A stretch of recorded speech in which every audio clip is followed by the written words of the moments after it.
Welcome to Cyber Insecurity, brought to you by eLearn Security. I'm Matt Kreischer, content specialist at eLearn Security, and as always, I'm joined by Neil Bridges and Jeff Goals. Neil is a cybersecurity veteran, having worked for the U.S. Air Force as well as PricewaterhouseCoopers. He has also worked for Fortune 100 companies and is currently consulting through his company, Root Access Protection. Jeff is a named account manager with VMware Carbon Black.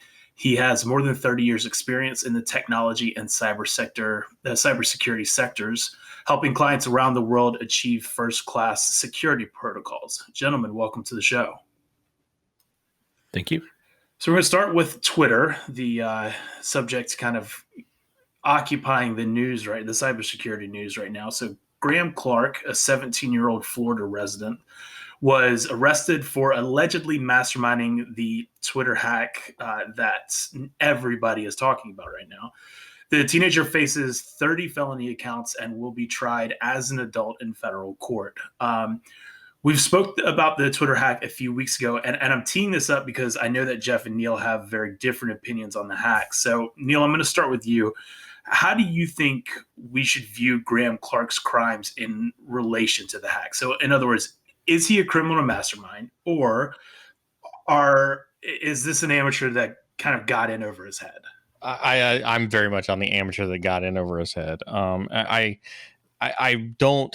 I mean, I know that the mastermind thing looks really, really good in news, but I think I phrase this slightly differently. Right? Is what does it say when, what does it say about the state of cybersecurity when a 17-year-old who has terrible operational security? And what I mean by that is this is a kid who used his driver's license to register for an account on Coinbase and Binance, which was the Bitcoin exchanges where he had to go through to basically change out his Bitcoin for cash to be able to spend that money. He was posting, on a forum, OG users that had previously been hacked, and the FBI had access to all of that hacked data. And he was using Discord to talk about all of his nefarious activities, which is not encrypted. It's completely, the servers are in the U.S. and so they can be subpoenaed and the logs can be achieved and everything like that. And so you've got somebody who is doing literally everything wrong by the book to get caught by law enforcement. I mean, the law, he might as well just held up a sign that said, "Come and arrest me. I just hacked into Twitter," and walks away with $200,000.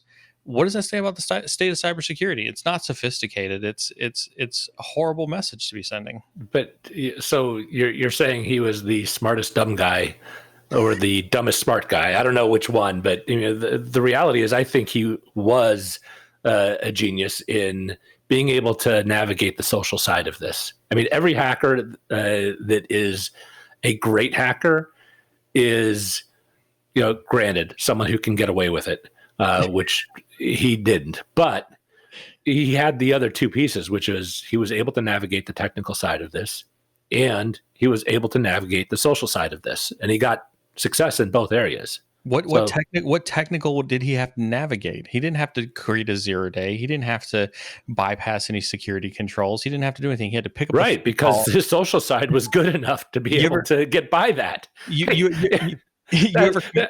So you're saying that if he was successful on the social side of it, he should have still worked really, really, really hard to break into more stuff? So Jeff, I think this conversation is funny coming from you because you're a sales guy. You're a sales guy. How many people have you talked to and convinced them to do something against their better judgment? Just one, Neil. You. By that definition, it was your idea to do the webcast. That's all I'm going to say. By your definition, you are a genius hacker. Okay, I'm okay with that. No, this kid started, doing Minecraft when he was 10, and evolved eventually. But by 15 and 16, he was actually already one of the guys who was looked at, never arrested, never necessarily identified legally, with almost $1 million of cryptocurrency theft.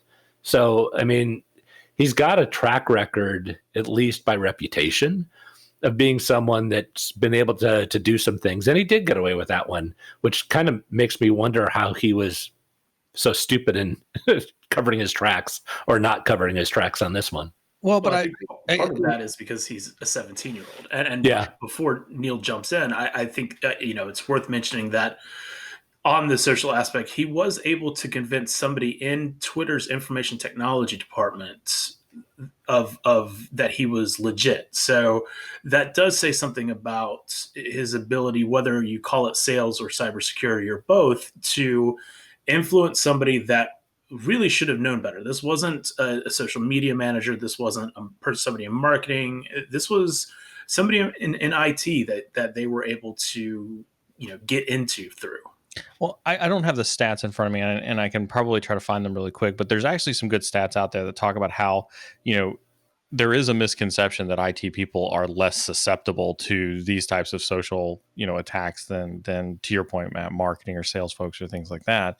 I don't necessarily find as much merit in that argument as much as I do around the idea that I don't see us talking about other crimes like money laundering or, I don't want to get into any of the gruesome crimes or anything like that, but like robberies or things like that, where, when the controls that are in place to prevent those robberies from happening, nobody talks about the attackers being sophisticated when the controls just don't exist or when they're that easy to bypass.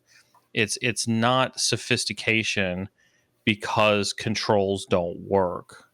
It's sophistication because there is a strategy to task plan, and they're using some, and we use your word, Matt, innovative way to do something that typically hasn't been done before. This is tried and true social engineering.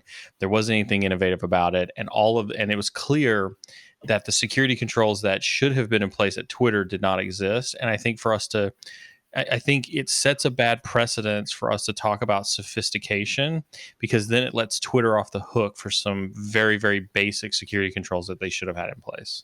Well, but he found, albeit one of maybe a few security holes that Twitter has. I think that opens up the question of how many security holes does Twitter actually have.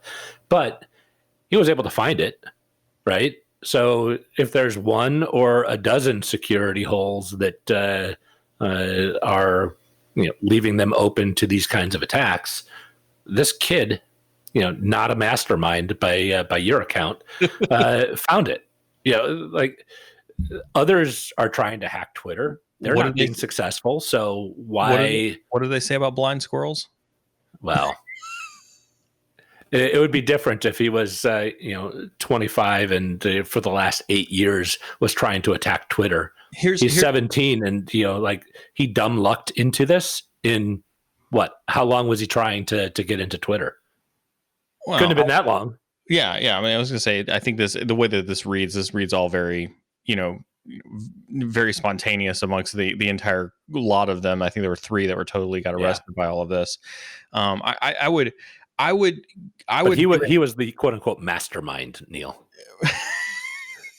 So if he was if he was the dumbest smart guy and he was the mastermind, how would that make you feel if you were one of the other 2?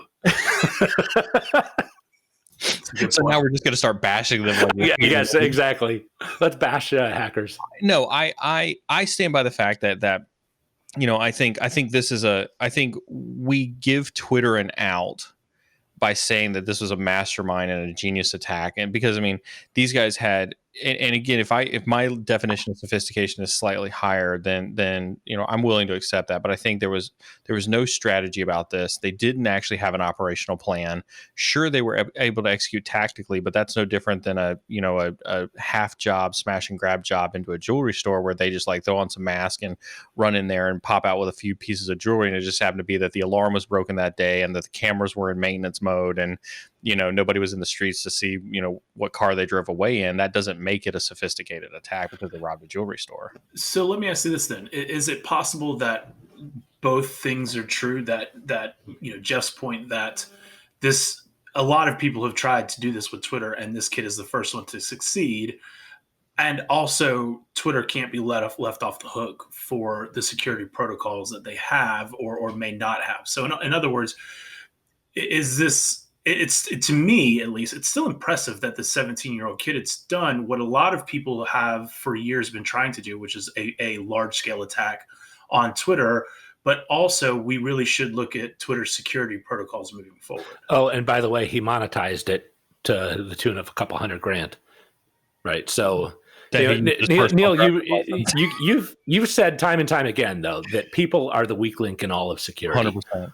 So he would be dumb to try to crack the technical side of Twitter. Why not crack the easy, low-hanging fruit side?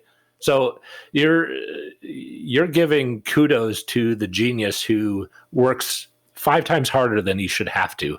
The genius is in the simplicity of it. Attack the weak link. I don't disagree with the people aspect of it.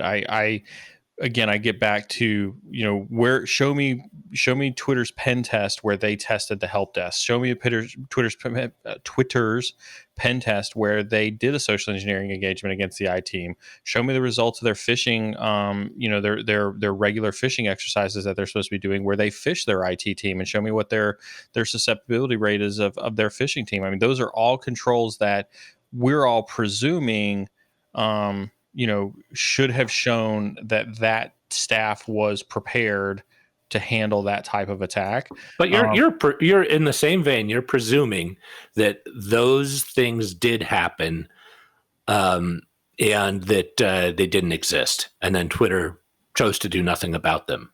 No, I'm saying that before we can call it sophistication, I think it's worthwhile for us to be able to see proof that they were doing those types of people management controls to put that place. That's something we also still haven't heard about, exactly how this alleged MFA bypass happened, because nobody will confirm whether there was MFA on these accounts or not, whether there was an MFA bypass through social engineering or not. There's none of that in place. And so that still leaves the question of, did Twitter even fall victim to even some of the basic security controls, which is, did they have MFA on, some of their authentication mechanisms? How did they allow an external person into their Slack channel? Right. Exactly. Like there's there are some things that you do scratch your head as right. a security practitioner, right? You're like, okay, yeah, that doesn't make any sense whatsoever. But my point is that he still found those loopholes, and that is impressive. Let me pull on this thread because we could probably sit here for an hour going back and forth. Neil, I want to go back to a point that you made about IT teams being as susceptible to phishing attacks as marketing or sales. With the knowledge that IT teams have, why do you think that they are still susceptible to the basics of hacking? Oh, I'm totally gonna poo-poo on all my IT friends when I say this, but I think it's ego. Yeah, you're gonna get some text today. Oh, I'm going to get some text from people today. I think it's totally ego. I think IT people think that they're too smart for those types of cyber attacks. I think that no one would dare to attack me. Oh, I would recognize a cyber attack a mile away that nobody could ever phish me. I think it's totally ego. I think, and I also think that, like, look, when you look at, if we take it outside the context of the Twitter, when you look at the sophistication of some of these actors when it comes to doing some of these phishing campaigns, you got folks, especially in some of the Russian cybercrime organizations, that are outsourcing on Fervor and looking for other types of folks who can write really good English and can speak really good English, and they're outsourcing their phishing campaigns to those types of folks. They're copying legitimate emails more and more. They're looking for ways to have legitimate looking certs. Typo squatting domains are still very, very, very attractive and very, very effective. That's why BEC works so well. So I think, you can't ignore the fact that phishing campaigns continue to get more and more sophisticated. And I think any IT person who says that, well, I'm in IT, I'm impervious to phishing, that's the first person I'd want to try to phish right there. Well, I want to stay with social media, but I do want to move to the other huge news, which is TikTok having what could generously be described as a roller coaster of a week. It started this weekend when President Trump threatened to ban the Chinese-based app in the United States. He then changed courses, announcing that the app had to be sold to an American company in order to remain available here. Microsoft is currently hammering out the finer points of a possible sale with ByteDance, TikTok's parent company, though there are questions about whether or not data history and TikTok's insanely successful algorithm will be part of that deal. Jeff, the security community has been leery of TikTok since its inception. Do you think the acquisition will quell any of their concerns? Well, I think the security concerns are in the underlying code and what vulnerabilities, known and unknown, exist within that, right? And so, I don't necessarily think that the TikTok account is the end game of some of those vulnerabilities being hacked, but it's a means to an end. Yes, I think it'll improve. Will it solve it?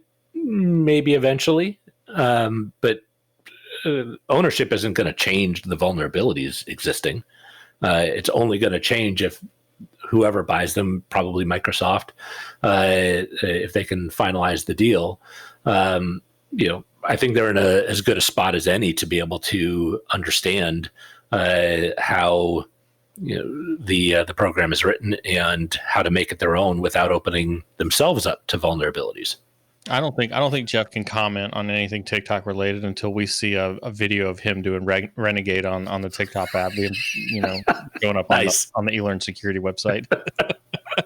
Yeah, you'll be waiting a while. I'll keep my mouth shut then, I guess. You have the Macarena up there or something? What are you going to show? Did you say macaroni? Is that what you said? Macarena, come on. He's going to do Poison by Belle Biv DeVoe. I'm surprised you're old enough to know that song, Matt. Yeah, exactly. That's exactly what I was thinking. If by vulnerabilities you're talking about like the data privacy stuff, right? I think this isn't I don't think that this is a vulnerability or a tech conversation. I think this is a data privacy conversation. I think this is do we want another big conglomerate, right? If we look at TikTok's 100 million users, if we look at going as a potential play for Microsoft to go toe to toe with Facebook and Snapchat, do we want yet another giant tech conglomerate like Microsoft? And recently, since we literally just got done talking about Twitter and the the potential impacts that could have happened, the worst case scenarios from the Twitter hack, do we want yet another conglomerate like Microsoft having access to that much more user data? One of the things that I've found interesting about the conversation around TikTok is there seems to be this question of nationalism in privacy versus corporate privacy. So we're basically trading, the Chinese government having access to billions of data points to American corporations having access to these same data points, when it seems to me, and correct me if I'm wrong, that American corporations, for the most part, have been rather irresponsible with those data points and in creating what could be generously described as a corporate security apparatus. So it's funny you bring that up, because I interviewed a lady on my show Monday night about, we were talking a little bit about this as well. And she actually took the stance that she felt that it's better that an American company owned it than China, regardless of what all these other problems may have existed with any of these other companies. And I totally agree with that. You're okay with, to Matt's point, corporations owning all of our personal data and using it for their potentially less than ethical concerns than a nation state like China. You don't trust Microsoft implicitly? That's how I can tell you're a sales guy. Ever since Windows XP. Exactly. So, but interestingly, this is only for 4 countries, though. It's not like they're buying all of TikTok. So they're buying pretty much about a third of the access. We're just carving out the U.S. access by Chinese, the Chinese. So we don't want to deal with GDPR issues. Well, that's probably very true. But I mean, it's Canada, Australia, and New Zealand, in addition to the U.S., which, by the way, happens to be probably the 3 strongest countries in our alignment around security. Let's throw some intelligence terms out there. Those are part of the Five Eyes. right? Nice. The only thing that's missing out of Five Eyes. So for those who are listening, right, we've got, kind of what we consider to be this conglomerate of intelligence, except for the UK because of GDPR. Yeah. The only country that's not listed in that is the UK, and so yes, the TikTok China based company happens to own a large stake in 4 of the Five Eyes countries that maintain the largest pieces of intelligence throughout the entire world. So what does the UK think about this? That's a good question. The UK, at least from what I've researched, has been ridiculously quiet about all of this. I know that's I went down a rabbit trail of Googling some of this stuff, and I'm like, okay, I don't see anything on the UK. Like, you got 4 out of the 5. The GDPR site is clearly carved out because it's too complicated. And why would I want to add that level of complication? But they don't seem to have a problem with TikTok. I guess I also look at this, right, kind of bringing it back around to data privacy. I would be curious if Microsoft's going to do any due diligence on the data that's being collected on the platform, because I would imagine that their lawyers are chomping at the bit to drill Microsoft for any CCPA violations, especially in the US, on day one of said acquisition, as soon as they come to find out just how much data has been leaked or that Microsoft has access to as part of any of the CCPA guidelines. So Microsoft might finally be on the radar screen of prosecutors, huh? I guess you don't count the antitrust, exactly. 20 years ago. Bill Gates doesn't. If you read the most recent interview with him, where he just calls it a bump in the road. What is interesting about this acquisition is, from a business and a security standpoint, is that the algorithm is the most valuable part of the TikTok platform, and the algorithm was created in an open source environment within the corporation ByteDance that owns TikTok. Like Neil says, TikTok is not the same. It's not the same social media platform that is used in China, but it is exactly the same in the way it's run. And right now, all of ByteDance's companies share the same algorithm. So there's questions as to where that data is stored if Microsoft takes over, if that algorithm will still be open source within the company, within ByteDance and Microsoft, and how, if not, Microsoft is able to replicate the algorithm without having access to the ones and zeros. So while I give Microsoft a bunch of crap, that was almost a swear jar issue there. I know.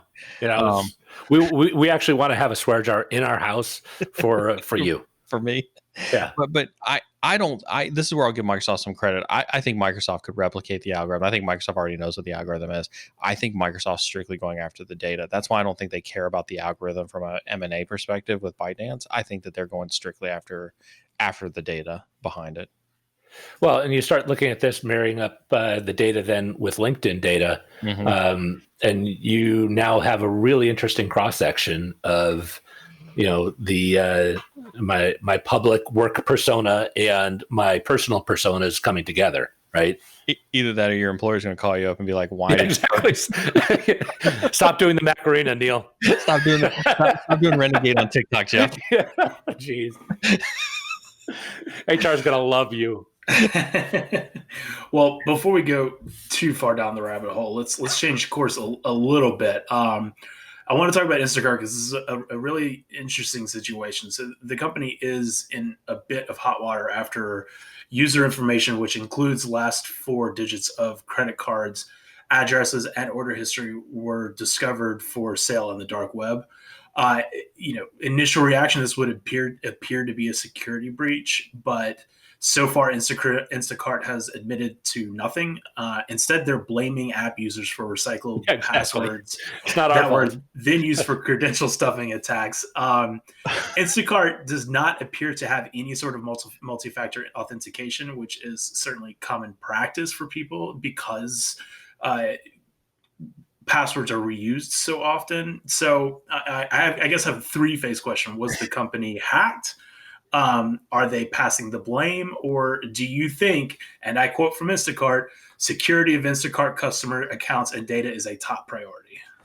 Yes, no. I have a love hate. Short answer. I have a love hate relationship with this discussion. You hate me and you love the conversation. Well, you know, Yeah, okay. I have to put up with you every week now. Truth hurts. Truth hurts. Yeah. No, I mean, like, the love part of me is like, I think that's a huge set of coconuts on Instacart for making a statement like that. You know, I think there is some validity to what Instacart is saying. That's definitely hashtag unpopular opinion right there on that one.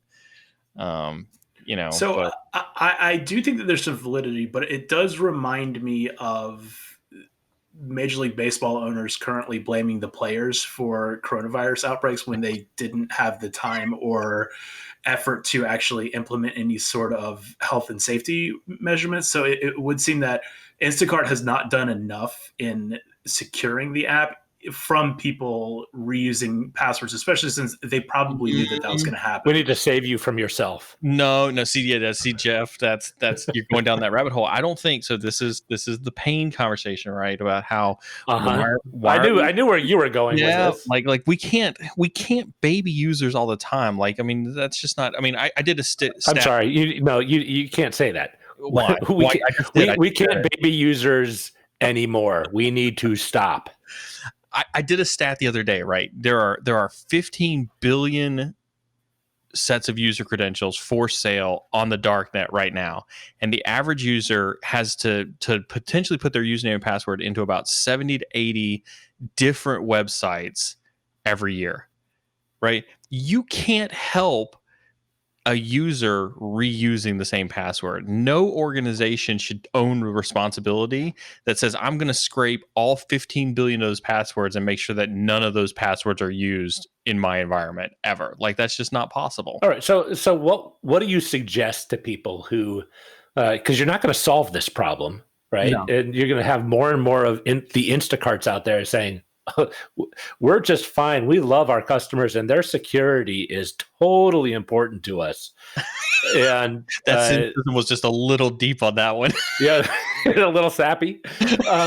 But this is not going to be the last of these announcements, by the way. Do you think Instacart owns the responsibility for a user reusing their password? No, but I think that Instacart would do a great service if they would use this to say, all right, what are the standards that you as a user should use with all of your passwords? Because we recognize that you're probably going to have a similar username and a similar password for a lot of your logins, right? And so you got 70 or 80.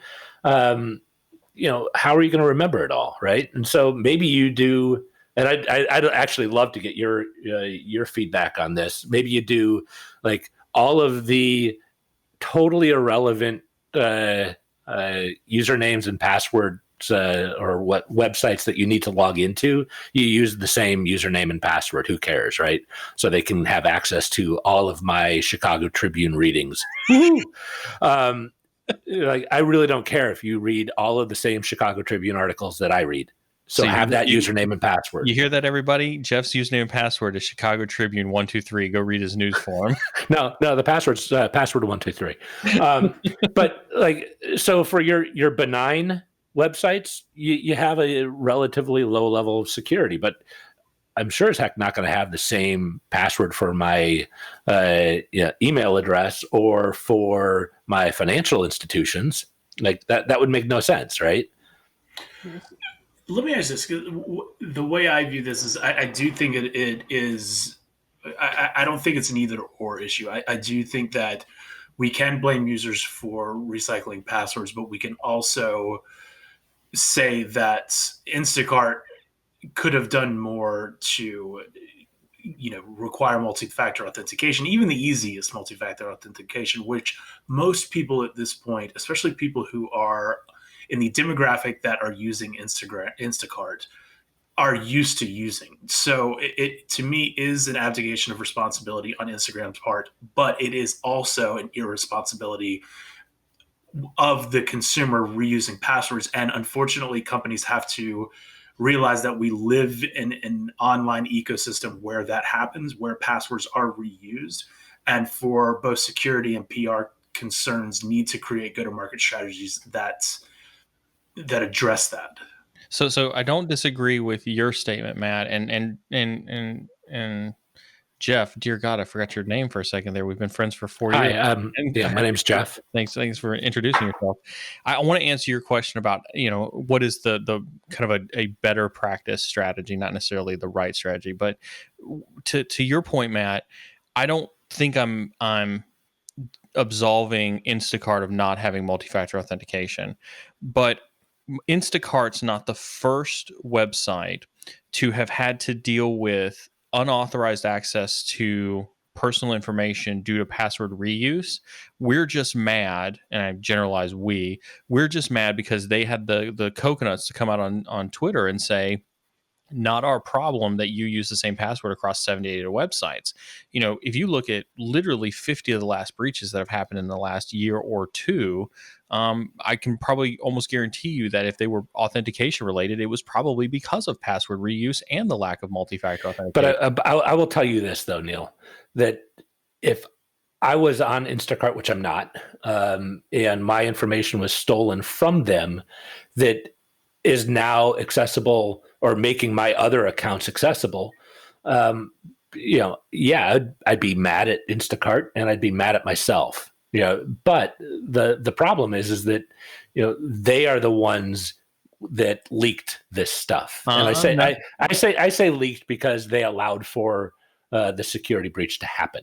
No, they're claiming that they have not. They've explicitly come out and said that there was no explicit evidence of a data breach on Instacart's side, and short of any type of investigation, then that's you kind of have to take that into consideration. They're saying that there was no breach of Instacart data. This is a case of password reuse. But Neil, I want to push back on that a little bit because it seems like we're trusting Instacart when they say this, but earlier in the show, you weren't trusting Twitter when you're saying, tell us, let us see the pen tests, let us see the social phishing tests. I want a list of all of the quote unquote trusted Neil companies. Oh, 100%. No. And that's absolutely fair criticism, Matt. But I mean, I think what we lack transparency. So Twitter is going to be transparent. And so with Twitter being transparent, then they need to be 100% transparent. Because so you would rather Twitter be 100% transparent and Instacart being 0% transparent and lying. You're okay with that? No, I want everybody to be 100% transparent, but we also have nothing from Instacart other than a statement.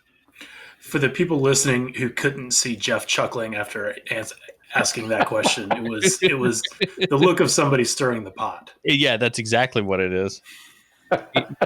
Maybe this is about the time in dinner where he hands me another bourbon and says, "So Neil."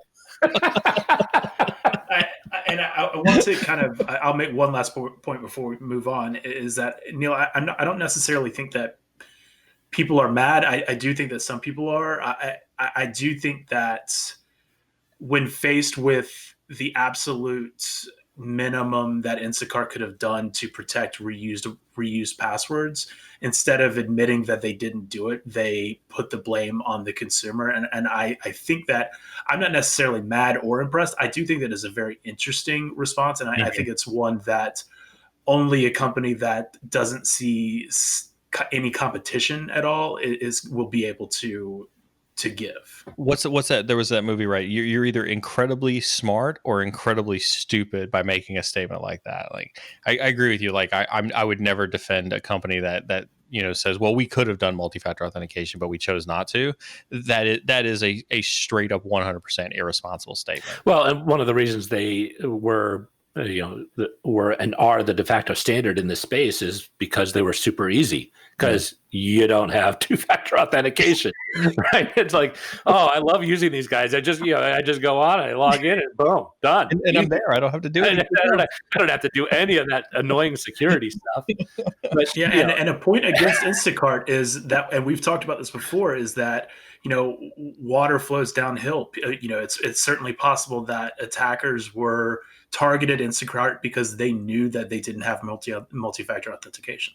Or they weren't targeting Instacart and they just happened to be spraying across a large assortment of websites and come across some easy ones on Instacart. Sure. I mean, again, it's hard to know, where in the kill chain this was, but that's why I say, yes, I agree, Instacart should have had multi-factor authentication, but we shouldn't crucify Instacart for taking a stand on password reuse when we know that that's been the crux of numerous breaches in the past already. I'm a little skeptical about this no matter what, though, because you've got almost 300,000 user accounts. Right. And all of them were individually targeted because of bad passwords. Or I have one breach and I get all of those accounts. What's more plausible? Yeah, no, the breach is definitely this reeks of breach for sure. Absolutely, it does. This reeks of breach, which tells me that they're not a trustworthy company, that is not being open at all and honest, and they're flat out lying. I don't have any immediate evidence to counter that statement. I wish we had more transparency. You just desperately want to disagree with me, but you don't have any evidence to do so. That's fine. That's fine. That's fine. That's the best you're going to get out of me. And right about now at dinner, it's have another glass of wine, Jeff. That's right. to your other point, I know, Matt, you want to get onto the other section. I want to kind of address your idea that you had earlier, Jeff, about the password stuff, just for those listening, right? And I'm going to sound incredibly like an Apple fanboy with this, and I don't want everybody to take it with a grain of salt, but also I do think that there's some merit to this. If you're in the Apple ecosystem, and when I say you're in the Apple ecosystem, you have an iPhone, you have an iPad, you have a MacBook, right? You're probably familiar with a built-in capability of your Apple devices known as Keychain, right? Which is built into the operating system, and it stores your credentials on your Apple devices and syncs them across all of them. And it's been tried and true and tested by the security community about the encryption and the way that Apple does, their authentication mechanism and how they're securing that data on that keychain. And what that does is that if you use Keychain on your ecosystem of Apple devices, it is 100% forced, randomized, complex passwords for every unique website, that you log into, regardless of the risk level or the benign level of it, as Jeff puts it. And I could tell you that, like, I don't know any of my passwords because they're stored on Keychain. Like if somebody were to hold a gun to my head and be like, "What's your Google password?" I wouldn't be able to tell them that because it's stored. It's a 32 character long password that's stored on a keychain somewhere, and I just don't know what it is. I think that model is very, very effective in that ecosystem, and it works very, very well in trusting. If we have to pick somebody to trust, I'm okay trusting somebody like an Apple, especially when you look at some of the stances that they've had on not allowing the FBI to, backdoor iOS systems and other, types of technologies like that. They've taken a very, very strong privacy stance, and they've taken a very, stringent look at their security practices. I think that those types of keychains, that's how you do it. The problem is that they're not user friendly, which is why 1Password doesn't work. It's why KeePass doesn't work. It's why, a lot of these other technologies don't work, is because they're just not user friendly. They just don't go across the different platforms, and they just don't work for the majority of the users. So moving on to our last topic, and it's part and parcel with Instacart because it's again some strange security PR news. The cloud software company Blackbaud has finally announced that it suffered a ransomware attack that was discovered in May of this year by the organization. In what I would summarize as a bizarre press release, the company essentially announced that ransomware attacks happen all the time, and you should see all the attempted hacks that their wonderful security team has stopped this year. I want to stop and say that is probably definitely... Pay no attention to the man behind the curtain. That is the weakest excuse ever. I want to say that may be the case, but they were attacked, and there was a successful ransomware attack. And in that press release, there really was no mea culpa. There was no apology for the loss of sensitive information. And the company also announced that it paid the ransom and that they were essentially promised by the criminals that the stolen data would be deleted. Trust me. Yeah. Exactly. So, and the other thing is they blew the GDPR 72-hour notification by about 3 months. Oops. So, Jeff, how do you think the company handled everything here? Actually, did they actually? Do we get to classify this as handled? Uh, I mean, certainly, honestly, the announcement reeks of, "Hey, my lawyer wrote this for me, and we're going to release this as is without modification, which will help us be absolved of as much risk as we opened ourselves up to by stupidly not doing any of the things we should have done up front." Like, that's what it reeks to me. It is a bizarre announcement, and like I was trying to think through how this could have happened this way, and I'm just like, it has to be a lawyer's decision. It's the only thing that makes sense to me, because it doesn't make sense. And it's funny you mentioned like the no apology. I did actually manage to find one quote that resembled an apology in the entire. Wait, where? Well, here's the quote. And this is where it's barely an apology. It says, "We sincerely apologize for any distress that this data security breach may have caused." yeah, but isn't that like saying sorry if I offended you? That's Yeah. exactly what it is. You big jerk. I'm so sorry if you find that offensive. I'm so sorry if we might have caused you some level of distress about this. So it seems to me, reading about this, that some of the reaction could essentially be that because the company stopped the ransomware attack before the hackers infiltrated the network and shut the network down, that it essentially, since it was only sensitive information, they were basically trying to hide it under the rug until they couldn't anymore. Do you think that Right. that's fair or no? No, I think that's fair. I think people have gotten into I think people have not adopted to the change of tactics and techniques of ransomware attackers. It started with Maze, and then it went with ReEvil, and then it went with, a lot of the other ransomware attackers where they're actually starting to extract data or exfiltrate data to then use that to go along with the extortion. And to your point, Matt, I think very much that they probably were like, okay, we got hit with a ransom attack. Let's wipe the machines, or let's restore from backup, or in this case, let's pay the ransom and get the decryption keys, and let's pretend that nothing ever happened as business as usual. I do want to say that I have sympathy for especially the security and marketing teams at Blackbot, because it does seem like they may have been sidelined for the majority of the 3 months that between the actual discovery of the attack and the public release. So I'm also wondering, Jeff, do you think this is executive level decisions that were incorrect, or do you think this was a company wide thing? Executive level decision guided by lawyers. I was going to say, Jeff's been with me on incidents before, in the past, as we've talked through things like this. Once legal gets involved, yeah, it's nobody talks about it. Yep. May I send this internal memo? No. You can write it on a May I send this internal memo if I copy my lawyer? Maybe. So, but no, once the lawyer's involved, I would bet you dollars to donuts that all of these things that we see in this disclosure were pre-approved, pre-written, and every step of the way the lawyers were involved in it. My biggest question remaining on this is, okay, this was clearly a GDPR violation in every way, shape, or form. If GDPR is not followed, doesn't that basically dismantle the legitimacy of GDPR and this giant penalty? Like, if you're saying, hey, we're going to give these guys a pass, why those guys, right?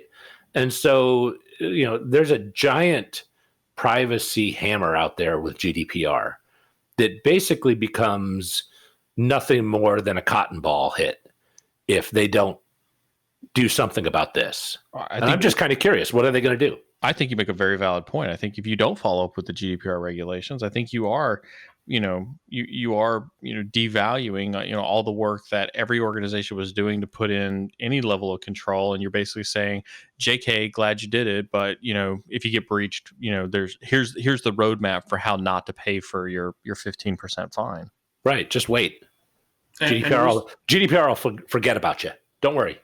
And we should mention that Blackbaud's customers aren't they're not global corporations. These are mostly charities, healthcare organizations and nonprofits, and so these aren't necessarily companies that can afford, if their information was leaked, to cover any sort of fees or any sort of attorney's fees, any sort of PR budget, anything like that, to now have to make up for that breach either.